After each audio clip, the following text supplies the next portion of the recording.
On raconte notre histoire, hein. Nous, on n'est pas tellement dans le système du message de communication. On est des consommateurs, donc on préfère raconter ce qui se passe. Quand tu crées un produit qui est d'un producteur à l'autre bout et qu'on peut le vérifier, ça change tout pour lui. Mais on se rend compte que protéger les producteurs locaux, ceux qui nous amènent de la nourriture tous les jours, ça protège aussi notre avenir, parce que c'est important d'avoir un accès à de la nourriture à nos portes au moment où tout ce qu'on importe est un peu aléatoire. On ne sait pas si demain, les bateaux qui viennent de très loin, ils vont réussir à arriver jusqu'à nous. Peut-être qu'en chemin, quelqu'un d'autre achètera de cette nourriture. C'est un patrimoine à nos portes.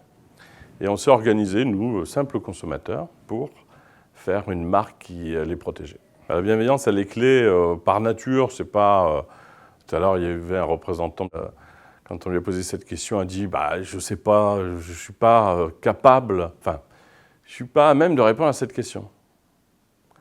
Ce n'est pas à moi de le faire dans le cadre de l'entreprise. » Je lui ai dit de façon constructive et bienveillante, c'est pas possible pour nous consommateurs. Je rappelle que notre argent à tous, aussi relatif soit-il, c'est pas facile de gagner de l'argent aujourd'hui. On l'amène à ces grandes entreprises.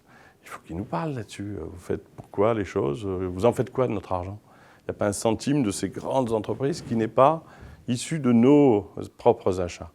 Donc si nous, on demande à ces grandes marques de la bienveillance, de la transparence, on va mécaniquement avoir des impacts positifs sur le monde. Donc la bienveillance, ce n'est pas de la com, c'est émotionnel et c'est indispensable pour la suite et la suite collective. Quand on fait les choses comme on l'a fait depuis 8 ans, avec du bon sens, de la bienveillance, eh bien, la petite brique de lait, c'est qui le patron qui devait pas se vendre. On nous a dit, vous ne pouvez pas vendre, vous êtes des consommateurs, vous n'avez pas de force de vente, il n'y a pas de pub à la télé. C'est devenu la plus vendue aujourd'hui en France. Les deux beurre bio sont les plus vendus de France. C'est la marque, depuis 10 ans, la marque nouvelle, la plus vendue de France. C'est-à-dire qu'une marque de consommateur juste solidaire des producteurs, sans aucune autre raison de communication finalement, par bouche à oreille, est devenue la plus vendue. Donc c'est plein d'espoir pour les producteurs et pour nous. Parce que si notre argent sert à des choses bien, le monde qui nous entoure ira forcément mieux.